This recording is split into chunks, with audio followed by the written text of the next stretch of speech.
Hello, today I'm going through a couple of ways to reset your calculator if it's in the wrong mode.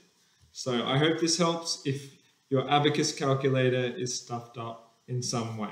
So the first mode that it could look like is this, true or false.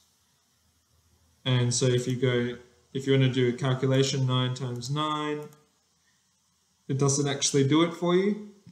So you have to go mode and press 1, and now it's back to normal. 9 times 9, back to normal.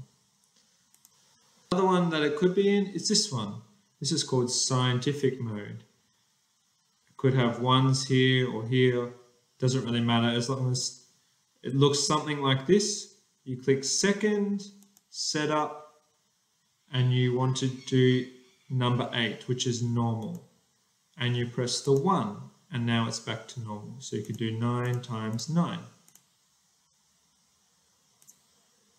Another one could be you want to do some calculations using tan or sine or cos, and it's giving you the wrong answer. And it's probably because of this letter here, R.